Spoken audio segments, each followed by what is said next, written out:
Everybody for coming out. Kind of forgot what human beings look like in the comedy venue, so I'm pumped to be here. I know I may look a little bit more. Hello. Oh, okay. I look better in the dark, but we're good. I know I may look a little bit more unkempt now than maybe the last time some of you saw me. But rest assured, everyone, I am just as big of a mess on the inside as I am on the outside. So no worries there.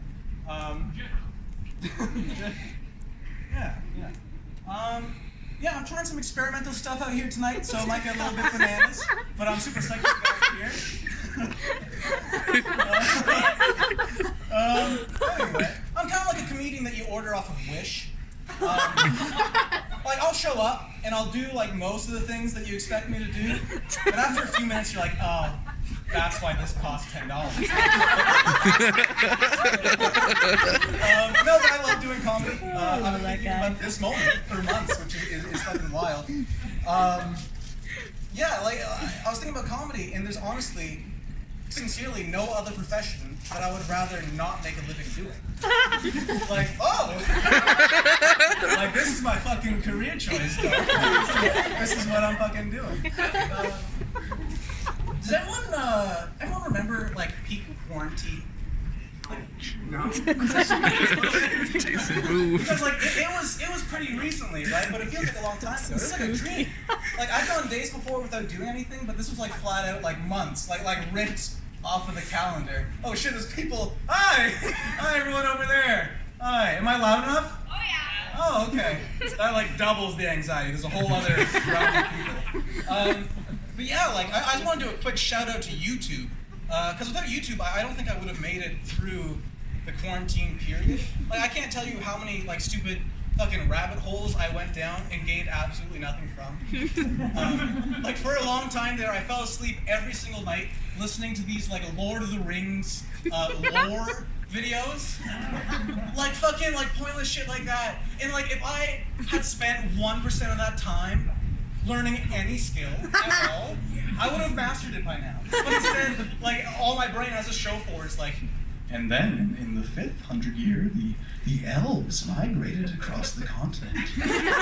With just keeping in character, if you are familiar with the migrational habits of the elves. Oh, great. I miss comedy.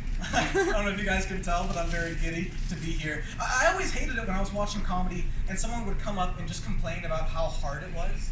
Like we're all attention seekers, like at the bottom line of it. Like, do your stuff, and if people don't react to it, don't make excuses and don't blame them. Like, that's the fucking worst thing that you can do.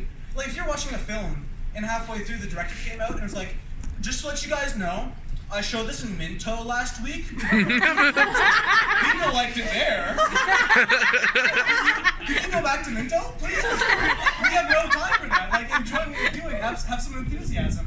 Like, if I go into an airplane, and I got a lot of space. If I got onto an airplane, and the pilot came out and said, hey guys, didn't really prep for this one, just kind of winging it, I would say, could you get the fuck out of the cockpit, please? Like, someone else wants to be doing this. And then after that, I would say, why am I traveling? That's a bad decision-making process going on there. I used to have this recurring nightmare where I'd be halfway, someone laughed at my nightmare. My childhood was awful. Let's get into that. I had this nightmare where I'd be halfway through giving a presentation, and then I'd be at school, and I'd look down, and hey, where are you going, dude? Okay, have a good day. And I looked down halfway through my presentation and realized I'm not wearing any pants, and that was terrible. And then online school started last week. Turns out, not that bad. I kind of like it. And a lot of people were upset that St. Thomas raised their tuition this year. I was cool with it, because for an extra $100, I get to take all my classes horizontally. And I couldn't put a price tag on that. Like, that's pretty sweet. Do you guys, this is an open-ended question. Do you guys think the comedians have an obligation to talk about, like, serious topics these days? No. Yeah. See, when I took this slot, honestly, for a while there, weeks leading up to this, you know, I hold comedy in a really high regard. It's like I have everyone's attention right now, and the world's in a hugely transformative spot. So I felt like I had an obligation to have a witty perspective or a call to arms, like a pump-up joke or something like that. But the more that I thought about it, the more I was like, you guys need to hear my opinion on society as much as you need to hear my opinion on like astrophysics. Like I don't know what to say, and like I want to have those conversations. But the more I thought about it, the more I realized there's no place for that in my comedy. So then I asked myself, what kind of comedian do I want to be? Like now that I've had 6 months off and I'm coming back, what do I want to do on stage? And I realized I want to be like the musicians on the Titanic. Like the boat's going down, right? And everyone's like, how do I save my children's lives? What do I do? And I'm like, how do you fuckers feel about the fiddle? I put new strings on this boy, and I'm good for the foreseeable future. That's it for my serious statement. I'm playing the fiddle, and I hope that's okay with you guys. Actually, you know what? Just to close off my set here, and I'll sit down so you know that I'm being a little more sincere. There is one serious topic that I would like to address before I leave the stage. And I thought about this for a long time, and I think I'd be remiss if I didn't talk about it. I hate bananas.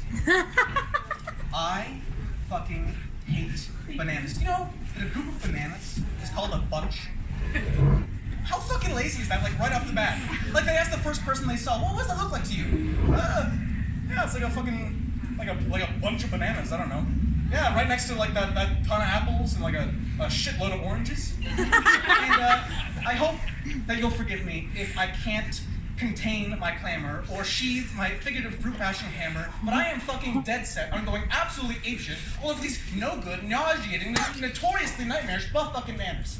I'm putting a ban on the Nana extravaganza. I am poo-pooing Chiquita plantain propaganda. And I know that so many of you love that fruit from down south, but if I can be completely candid in my comedy, I'd rather have a puff of dirt in my mouth. I have no interest in an Alabama banana. I have no taste for an Africana banana. I wouldn't even be interested in a drippy, shitty banippy if it came from a okay? Stop trying to jam the vile yellow thing down my throat. I would like to return my reservations for this asinine banana boat, and while I've read that the yellow demons can actually float, leave me alone in a room with those 2 ones in pajamas. I'll make fucking sure they don't. Stop branding bananas, okay?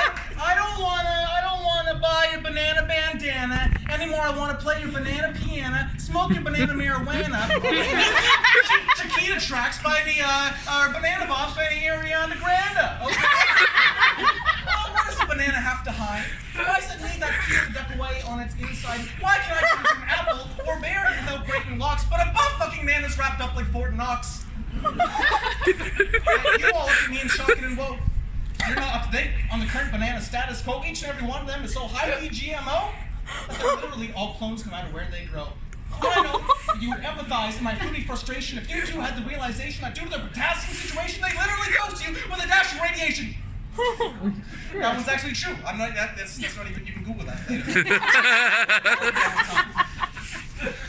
I can't escape them, no matter wherever I go. On every street, on every street, and every sign, I'm reminded of my dark, slimy, spotted foe. Banana bread is in my head. Banana beer is always near. Banana candy is just fucking uncanny. Peanut butter banana sammies belong in the slammy. Next time I pickpocket brandy. Coconut banana cream pie is less savory to my taste than a collection of gas station hentai.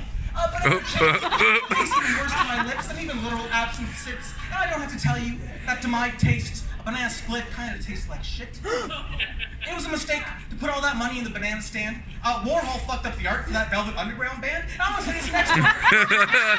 So you understand? That Mario Kart item should fucking be banned.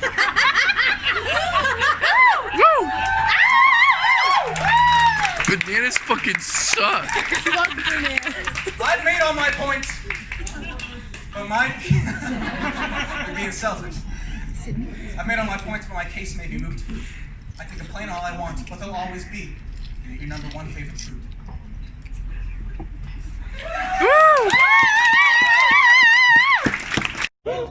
It's not a, no, it's no, you're not the target of the joke. I'm actually, it's a wordplay thing, okay? I'm doing it. People came to say, dude, what the fuck are you talking about? I want to open up a fucking can of banana whoop ass. Here's kind of fucking bullshit for you to come up like, you know what, get your ass down here, because guess what? This banana doesn't bruise easily.